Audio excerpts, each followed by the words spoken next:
नमस्कार मंडळी, आज आपण पाहणार आहोत कोल्हापूर जिल्ह्यातील अत्यंत पवित्र, ऐतिहासिक व धार्मिक स्थळापैकी एक असलेल्या कण्हेरी मठाबद्दल।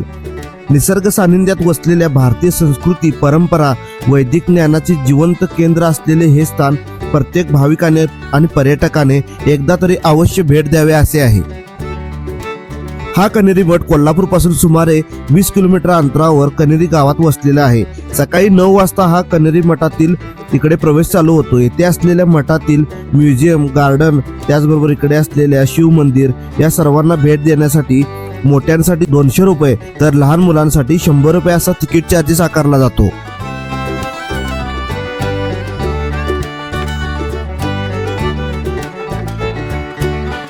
या कण्हेरी मठाला श्री काडसिद्धेश्वर महास्वामी मठ देखील म्हटले जाते। डोंगरांनी वेढलेल्या व हिरवाईने नटलेल्या या ठिकाणामध्ये अत्यंत शांतता व अध्यात्माचा अनुभव नक्कीच येतो।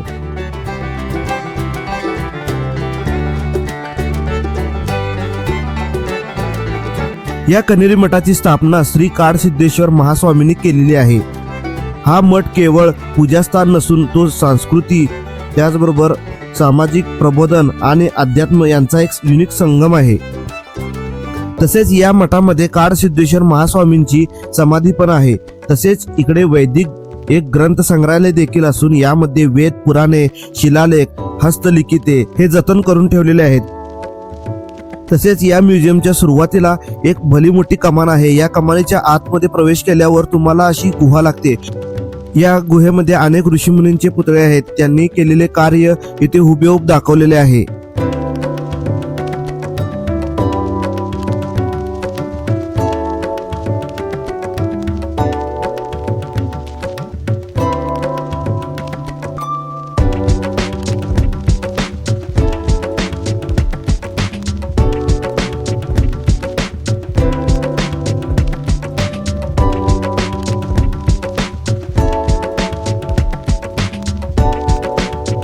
त्याचबरोबर इकडे भारतीय कृषी संपन्न जीवन दर्शवणारे एक ओपन स्पेस म्युझियम देखील आहे।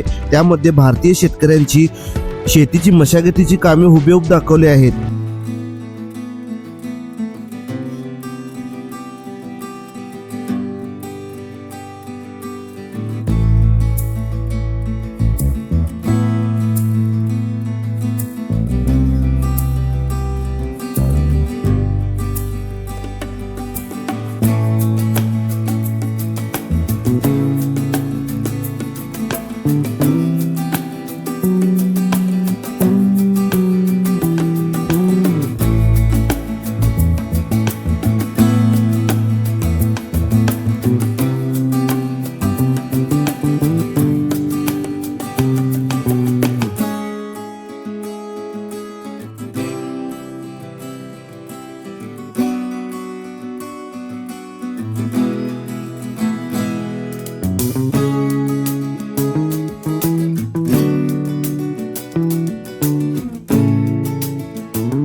तसेच या कण्हेरी मठातील मुख्य आकर्षण म्हणजे येथील ग्रामजीवन म्युझियम। सुमारे 7 एकरात पसरलेल्या या म्युझियम मध्ये 80 पेक्षा जास्त दृश्य व 300 पेक्षा जास्त जीवनाकृती इथे मूर्ती आहेत। या मूर्ती जीवनासारख्या आकारात बनवलेल्या असून प्राचीन भारतीय ग्रामीण जीवन हे हुबेहूब इकडे दाखवलेले आहे।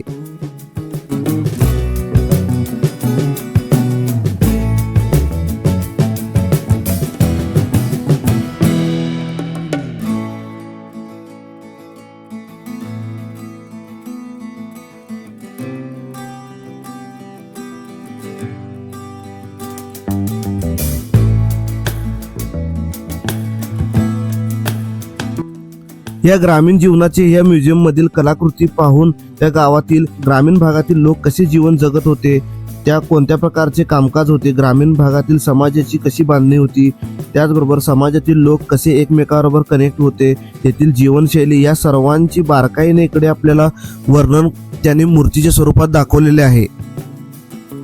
तसेच या म्युझियम मध्ये आपण भारतीय ग्रामीण जीवनातील 12 बलुतेदारांची सर्व कामे इकडे पाहू शकतो. त्याचबरोबर गावातील पुरोहिताचे घर, त्याचबरोबर सोनार, लोहार, वैद्य, कुंभार यासारख्या गावातील सर्व कारागिरांची कामे इकडे दाखवलेली आहेत. त्याचबरोबर गावातील पारंपरिक व्यवसाय, पशुपालन, यात्रा, जत्रा, त्याचबरोबर शेतकरी, पुजारी आणि भारतीय गावातील ग्रामजीवन हे हुबेहूब दाखवलेलं आहे.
मुळा काड सिद्धेश्वर शिव मंदिर देखील असून याचा परिसर खूप शांत आहे. या मंदिरात एक सुंदर शिवलिंग देखील आहे, त्याचे देखील तुम्ही दर्शन घेऊ शकता.